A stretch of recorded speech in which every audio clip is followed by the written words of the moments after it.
Hi there, I'm Jonathan with Getting Games, and this is my quick play for the Gilded Realms solo mode. In this video, I'll jump you right into the middle of the game as we play through one round, where I'll give you an overview about how all the different elements work, but this is not an instructional video. You can learn more details about the game by clicking the link down below in the description. Now, I do want to ask that if you enjoy this video, that you please click the like button for it down below, as well as the subscribe button for the channel. In addition to that, if you'd like to directly support the channel, then please go to gettinggames.com/support. Finally, if you have thoughts about this game while you're watching the video, then please leave those as comments down below, and let's just jump right into the game. Out here we have a game in progress showing the standard solo game. It's at the start of the 4th out of 9 rounds, and you can play an epic game that goes all the way to 12 rounds. Now this game is set in pristine mountains, but the shadow of the Sarukar is spreading across the land. This evil force is poised to launch a devastating invasion into the pristine mountains, which is a sacred, unsettled land vital to the Serpens dynasty and its emperor. Now, as kingdom builders, we have to harness the unique strengths and skills of our people, transforming these verdant lands into thriving bastions of power, which is important because the emperor has tasked us specifically to aid in this oncoming Sarukar invasion. We will have to pay close attention to this warfront track here. As it goes to the right, that shows the strength gaining for the enemy. In fact, if this reaches the far right spot, there is a last stand, and if we lose this, we lose the game entirely. There are many ways for us to pull the warfront token back to our side, and we have to keep those in mind, while we also build out our own area of the kingdom. We only win the game if we make it through all of the rounds and hit a specific threshold of victory points. With all of that in mind, let's now jump into the start of the 4th round of the game. Now, each round has 7 steps, and we go through them in order, with the first 2 being the build phase.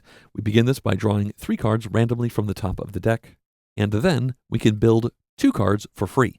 Now, these cards can come from our hand, as well as from the hinterlands. This is essentially an extension of our hand, and when you're playing multiplayer, opponents can actually attack to steal these cards away when it's not your turn. For the first free construction, let's go with the manor. Now, you may have noticed that each of these cards is double-sided. This is the moment where we decide what we want this to be. We don't want a town, we want to go with the manor for reasons that you'll see soon. Now we have to place this into the queue. It's on the right side of our area, and it goes from 4 to 1, and this manor shows a 4.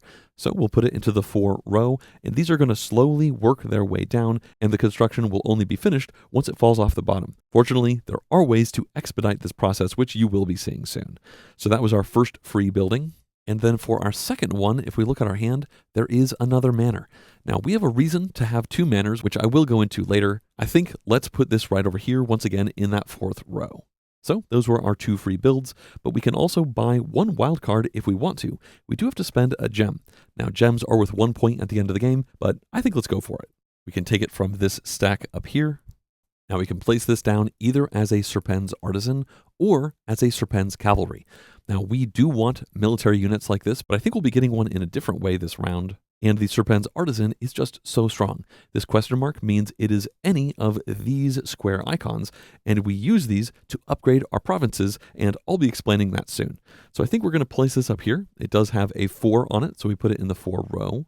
And then before we move on to any more builds, I'd like to draw your attention to the Warfront board. Now, over here in the bottom left, we have the Warfront Hinterlands. It has 3 cards in it, and these are peoples that we could work with, but they aren't necessarily on our side. Now, once per round, we can discard one of these cards and draw a new one for free. I think let's go for it. Okay, now, if we want, we can spend 1 gold to draw one of those cards from the Hinterlands. I think I really like one of those cards. As I said, we want to put a military unit down this round, so we're going to take this one, spending 1 gold, and then we immediately replace this.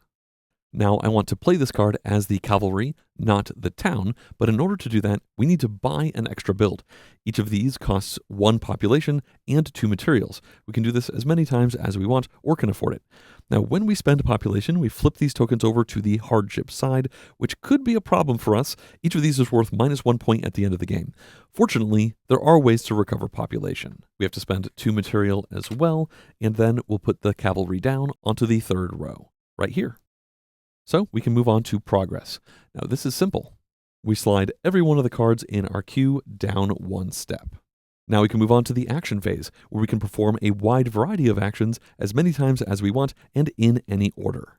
Before we do any of these, I'm actually going to do a free action that we can do at any point during our turn. This lets us buy goods, and it normally costs 2 gold coins to get 1 material or 1 supply. That being said, earlier in the game, we bought this knowledge tile called Buy Goods. That lowers the price to 1 gold and a silver instead of 2 gold. It takes 2 silver to buy a gold, so that's essentially a 25% reduction. Let's spend this silver and the gold, and then let's buy 1 material. After that, let's do the expedite action. When we do this, we can spend supplies or material, and we're going to go with material. For each material that we spend, we can select 2 of these buildings and move it down 1 step. Note, material does not let us move these units, just the buildings. Now we can select the same building twice if we want to, but I think in this case, we want to select the quarry first and slide it down to the bottom. As soon as they go under the 1 step, we move them over here into the territory. There's 1 more building we can slide down, and we'll go with the material cache, which is also going to slide into our territory.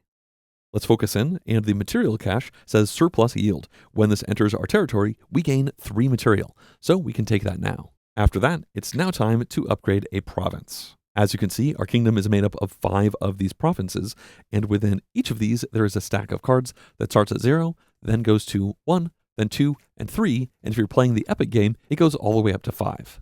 At this point in the game, we have a level 0 influence, 0 resource, and 0 military, and level 1 architecture and township. Now, in order to upgrade a province, we have to discard cards from our territory that equal the icons at the bottom of that province. In this case, we have a quarry with that icon that matches resources, and earlier, we built this Serpent's Artisan into our territory.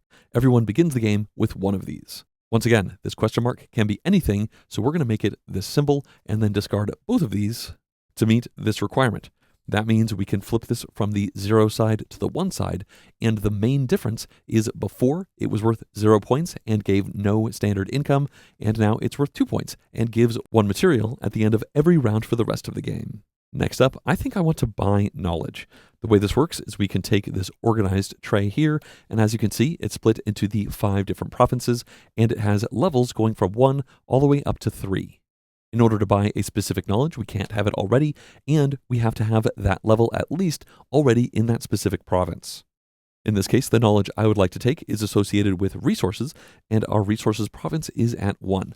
So we can look over here to the 1s. There are 2 options, and we are going to go with the expanded hinterlands. Now this will cost 2 gold, which we can spend, and then we're going to place this along the top here. Its specific location doesn't really matter. You have a limit of 10 knowledge purchased throughout the game, and there's no way to get rid of them. Now this is simple. It gives us an additional space in our hinterlands. Normally we can only hold 3 cards, but now we can hold 4 cards up there. Well, that's all of our money, but we are not done. Let's do some more expediting. Specifically, let's spend a material to move this manor down 2 steps. Then we'll spend another material to move this manor down 2 steps. And finally, we'll spend this material to slide both of these off the queue. So just like that, we got both of these constructed into our territory in the same round that we placed them out. As I mentioned before, these match up with the requirement to increase our influence. So let's go for it. We'll discard both of those symbols. Then we can flip influence over. And as you can see, there is no income along the top. Instead, we have increased our rank. We went from a peasant to Esquire. The victory points went up, and we went from S on our starting advisor to 1. Advisors can be found up here, and at the beginning of the game, we got a specific advisor that's based off of our faction. Now, we actually have 3 tiers for this advisor, and as we go from the S to the 1 on influence, the same thing happens over here. So we can remove this step, and now we get this benefit. Sometimes it's an ongoing benefit, but in this case, for our faction, we immediately add either the skilled archers or inquisitors unit into our standing army. These can be found inside this deck that is specific to us as the Apex Pyre, and these are our 2 options. Now, I'm not going to go into all the specifics, but at a high level, this red number is defense, and the dice are used in combat. Blue is better than green, but the effect of green seems better to me. So we're going to go with the skilled archers. We'll put the inquisitors back over here, And then we'll add the archers into our standing army. We already had pillagers, which we gained from the S level of our starting advisor. Now, speaking of advisors, at the end of the third round of the game, we were able to gain an advisor. We chose them from these 5, which are again specific to our faction, and we went with the apothecary. That recovered one of our population, and it put 4 supplies on top of this card, which have a specific use case based off the apothecary, which I think I'll be explaining very soon. After that happened in the past, we then gained an ally because we are playing solo mode. Now this says we gain a council advisor or commander of our choice from the available allies, and those were found up here. Now you always have the Serpens allies as options, but if you're playing a saga game and it's your second or third game, then the advisors for the factions that you played in previous games will be available to you as allies. In this case though, it's a standard game, and I went with the Warfare Logistics card. When I took that, it immediately gave me 1 supply and 1 material, and it has an ongoing effect that says each time I complete a caravan, I will gain 1 gold coin. We'll be completing a caravan later on, so I'll show that when we get there. Let's come back to the apothecary. This says that we can spend these supplies to expedite units. Now this is something you can always do with supplies in your treasury, and every supply that you get rid of will let you move down 2 units on the queue. For the apothecary, these are only usable for expediting. That is important because as an action, you can spend 2 supply to recover a population, but not with these supplies here. Well, let's go for it. We'll spend this 1 from the apothecary to expedite this cavalry down once, and then a second time, which will add it into our standing army. We've done a great job of clearing our queue over here. Well, we're coming to the end of our action phase now, which means we have to store the cards in our hand. We are not allowed to hold any in our hand between rounds. Now, we can store cards in the hinterlands, and normally you can only store 3, and you'd have to discard the other one, which could be in the hinterlands already, but we picked up the expanded hinterlands knowledge, which gives us 1 more spot, so we can store all of these over here. The final thing that we do in the action phase is choose a stance. We can flip over our stance totem and select either the worker stance, the defensive stance, or the attack stance. Now the worker stance will get us more stuff. The defensive stance is a good idea if we think we're about to get invaded by the Sarukar, and the attack stance is how we go on the offensive. I think that's what we want to do. So we'll put this right here, and if we were playing a multiplayer game, we would do everything up to this point simultaneously, and once we'd all selected, we would move on. It's a solo game though, so we can immediately move to the event phase. We flip this over, and then if we went with the attack phase, now is the time when it happens. And the way this works is we go on as many campaigns as we want, with each of them having exactly 2 units being removed from our standing army. We have 3 units, so we can only go on 1 campaign. Now we can pick and choose between these, and I think we're going to go with the pillagers and the cavalry, and then we place them onto the 3rd row because we can see that campaign symbol there. Now we have to target something with this campaign, and there are a few options. The first of these options is on the Warfront board, all the way at the front line of battle. If we are successful here, we push the Warfront token closer to our side, but if we fail, we still get a gold and a determination token. There might also be looming threats, which can conditionally be targeted if they're out here already. We don't see any of those though. But what we do see are these raiders. You may have noticed them before, hiding on our queue, and these were placed there during a Warfront phase earlier in the game. This was placed onto the 4th spot in the queue, and when it enters a territory, we discard this and then move the Warfront twice to the right. So we are essentially racing against the clock to defeat these raiders before they make it all the way to the bottom of our queue. I think the raiders will be our target. So let's attack, and the first thing that we do is get our dice together. We can see the cavalry has a blue die symbol and the pillagers have a green, so we can take those 2, and we have 1 determination. We can spend these before we roll in order to add 1 true mark, and we need 4 or more true mark symbols in order to successfully defeat these raiders. I really want this to happen. Let's spend this determination and then roll. In this case, we got a 1 and a reroll symbol. Now, the reroll lets us reroll this again, but if we get another reroll symbol, we cannot reroll a 3rd time. We currently have 2 true marks, so we're looking for 2 more to be successful, and we weren't. Wow, even with this determination, it didn't work out. Those were resilient raiders. So we don't win, which means they stay here, continuing to move down, but as a consolation prize, because we have 0 to 3, we will get another determination token back and 1 gold from the supply into our treasury. Well, that's it for campaigning, and now it's time for the caravan step, which only happens if there's a caravan token here. Now, we did a caravan action during the action phase of the 3rd round of the game, and it's now evaluated 1 full round later. The way this works is we take all of the resources that we sent out on that caravan and we convert them into dice. Every one of the materials turns into a green die, and every supply turns into a blue die. Now we roll them in the same way that we saw before, and if we get any rerolls, we get that single roll on the die. Oof, that did not work out very well. We cannot re-roll this again. Now for every true mark symbol, we get 1 silver, so that's going to be a gold for these 2 silver and 1 silver there. That certainly could have gone better. Fortunately, we are not done, because each time we complete a caravan, we could also take a trade route tile. Now we will gain the benefits shown on them, and I like this one right here, which will get us 2 gold coins. We'll slot that here and then activate all of our trade route tiles. So as you do caravan actions, you get more and more benefits as the game goes on. In this case, we will get 2 gold coins, so it's starting to make this feel a little bit better.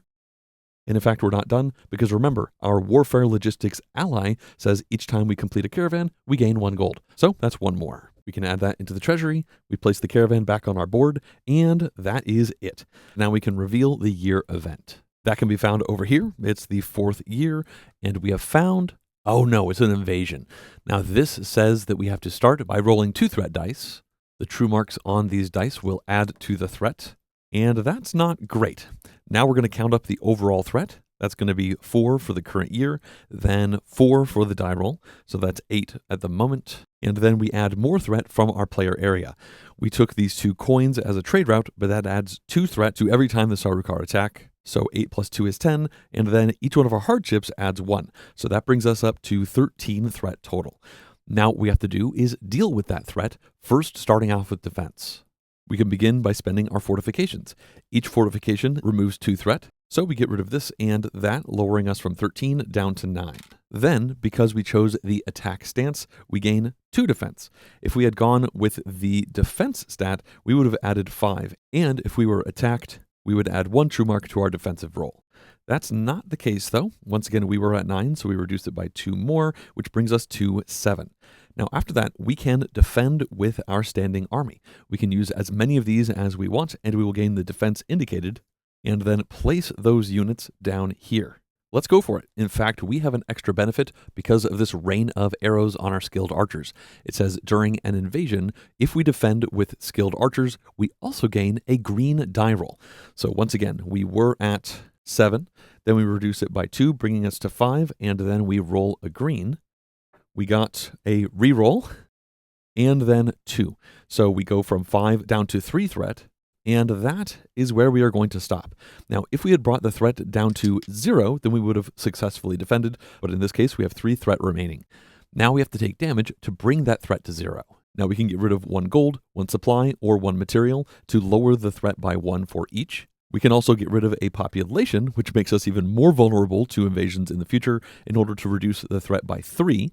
We can get rid of gems to reduce the threat by 4, and finally, we can discard an Endeavor card from our build queue or our standing army to reduce it by 5.